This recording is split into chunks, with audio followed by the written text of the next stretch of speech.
everybody. We're back. You see my next guest at Cobb's Comedy Club in San Francisco this weekend. Please welcome very funny guy, Louis C.K.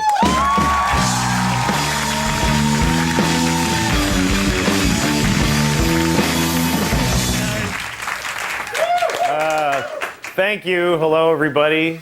How are you? Good.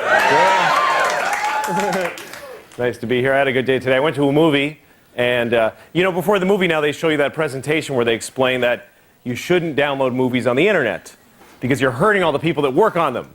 They need to feed their families, so you shouldn't download the movies. And I saw this and I thought, wow, I had no idea. I didn't know you could download movies on the internet. I don't care about those people. But I have my own family. I have a baby, and I remember, just a baby, but babies are good, some of them. But anyway, I remember my father told me, he said, you don't know what it's like to be a real man until you hold your baby in your arms. And I thought, wow, that sounds cool, but I don't buy it. But then I got my own baby, and I'm holding her, and I really did. I felt like a real man, because I could crush that kid. No. I'm a man, you're nothing. No. It's a big deal having a kid. She's 2.5 now, and you know, we have rules in our house, like we can't hit her or whatever, but it's hard raising a kid because you don't, when they do things that are wrong, you want to tell them without hurting them because they're tiny. And like my wife says, we can never say anything negative, even when she's being bad. Like, okay, it was Easter, and she's painting an Easter egg, right? And the egg breaks. So of course she's got to cry like a little bitch about that for half an hour. And I'm like, honey, it's just an egg. And I gave her another one, and she threw it at me. And then she just starts throwing eggs and going, no! And she threw the little pill that makes the dye in my eye and everything. And we're trying to stop her without saying anything negative, like, hey, how about not doing that, you know? And my wife is trying to reason with her. My wife actually finally said, you know, we were having a nice Easter, and now we're not. And it's because of you. I'm like, wow, why don't you just punch her right in the face at that point, honey? But the worst word, here's the thing, I used to judge other parents. Like, you know when you see a mother with her baby in McDonald's, and the little girl says something like, Mama, what are those people doing over there? And she just says, just shut up and eat your French fries, you know? And you think, what a mean mother. Why doesn't she just answer her and open her horizons? Well, you don't know what you're talking about. Because when a kid asks why something, you tell her why, she wants to know why that. And then you tell her why that, she wants to know why that, and you try to come up with an answer that stops, but you can't. And she takes every idea and deconstructs it to the point where I don't even know who I am anymore when we're done talking. Like the other day she says to me, Papa, why is it hot? 'Cause it's summertime. Why? 'Cause it's that time of year. Why? 'Cause the sun is closer to the earth. Why? Because it's tilted on its axis. Why? I don't know.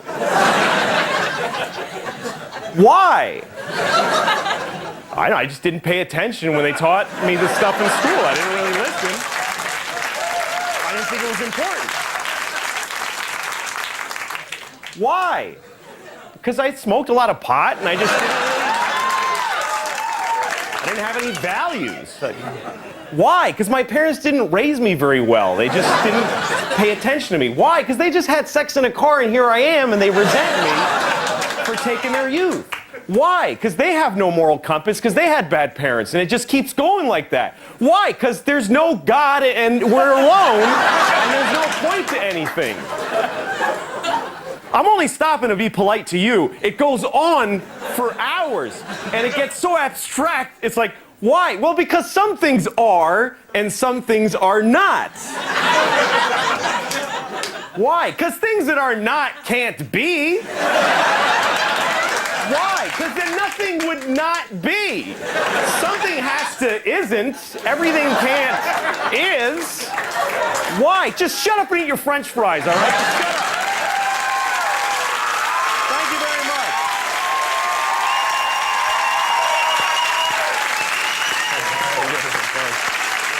Nice job. Very funny. Have a seat. Well, Louis, that was hilarious, and I'm curious. I know that you're talking about your child. How old is your child? She's 2.5. And she's talking. Oh, yeah. I have a 9.5-month-old, That's not great. saying anything yet. No. Or we're not listening. Try to keep it that way. Yeah, right. So if your child's speaking, I'm guessing in some ways it's got to be a little harder, right? Oh, yeah, well, because she doesn't talk like normal people, you know? Right. Well, like the other day, she wanted to say, excuse me. She says, accuse me. Like, that's not even close to meaning the same thing. Like, I'm a psychic. Like, I know with that. Accuse you of what? That you can't talk? Yes. Right. No, she's full of it, because, like, seriously, you don't deal with this every day. Her favorite song is the alphabet song, right? But she doesn't call it the alphabet song. She calls it A, B, C, D, E, F, G, H. Like, she says the whole thing and thinks that's the title of the song. Right. Like, she'll say, Papa, I want to sing a song. What song do you want to sing? I want to sing A, B, C, D, E, F, G, H, I, J, K, L, M, N, P, Q, R, S, T, V, W, X, Y, and Z. I'm like, well, don't bother now. Because you ruined it for everybody. Wow. You have the gentle touch. I think that's important. Well, I love her, blah, blah, blah, but, you know, come on. Louis is going to be performing this weekend at Cobb's Comedy Club in San Francisco. That's right. I have a website, louisck.com. I was going to get to that next. Right, you didn't trust me.